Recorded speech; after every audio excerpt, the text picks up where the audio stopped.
Panapanahon ng pagkakataon, may babalik bang kahapon?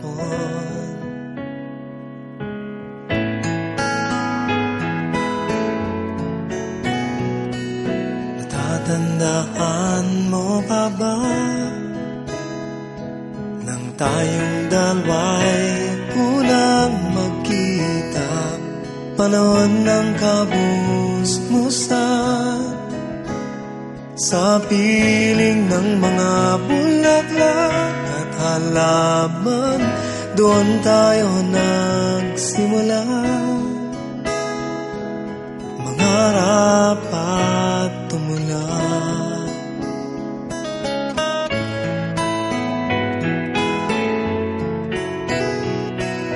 Natatandaan mo pa ba?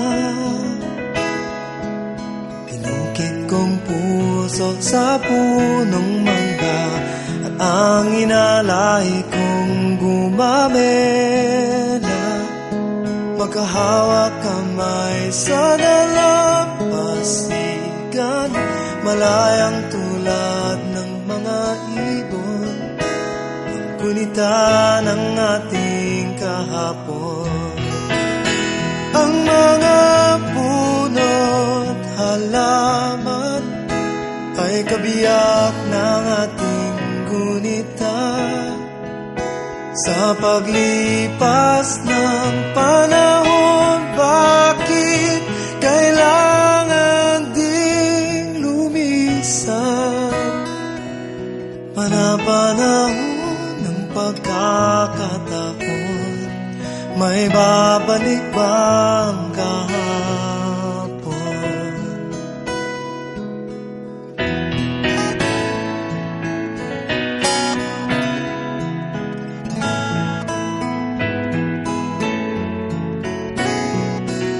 Ngayong ikaw ay nagbalik, tulad ko rin ang iyong pananabik, makita ang dating kanlungan, tahanan ng ating tulad pagharap, ngayon ay naglaho na. Saan nahanapin pa? Lumilipas ang panahon, kabiyak ng ating gunita. Ang mga puno't halaman, bakit kailangang lumisan? Panapanahon ng pagkakataon, may babalik bang kahapon?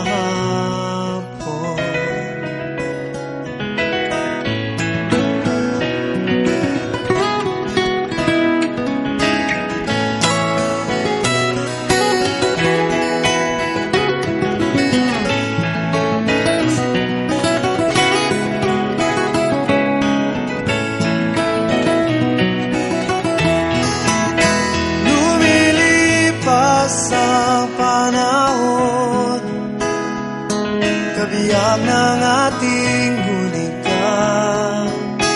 Ang mga puno't halaman, bakit kailangang lumisan? Panapanahon ng pagkakataon, may babalik bang kahapon?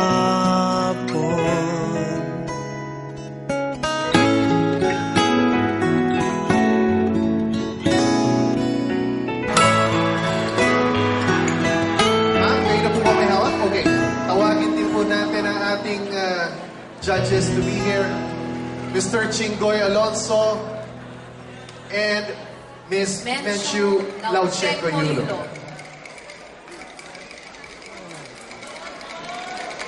Ma'am, we're talking about 150,000 pesos.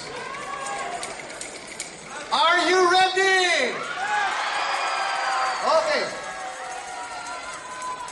Woo! Ano, Richard? 150,000 pesos.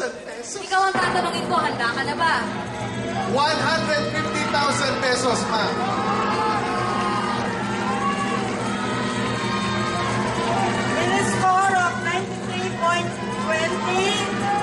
the championship goes to Marcor Paranaque. Bacor, Paranaque! We would like to request the General Manager of Bacor Paranaque, Mr. Bobby Napakagaling Reyes. sa buhay ni Please Pinoy. join us. 610-68-19. Congratulations! You are our Bacor Musical 2010 champion, Bacor Paranaque!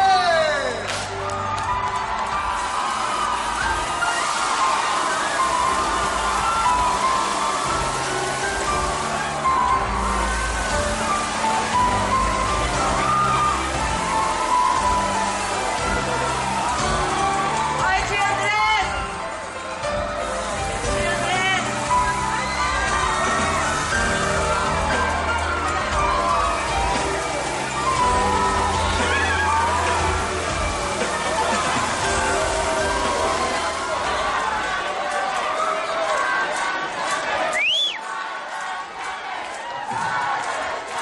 Congratulations to all our winners. You truly deserve the awards. Mga kaibigan, see you again in our next Bacor musical activity. This has been Agnes Abad. In behalf of Bacor community, this has been our hope. Ako po, Richard Reynoso. Ako naman po si Agnes Abad. Magandang gabi po at mabuhay po ang Bacor!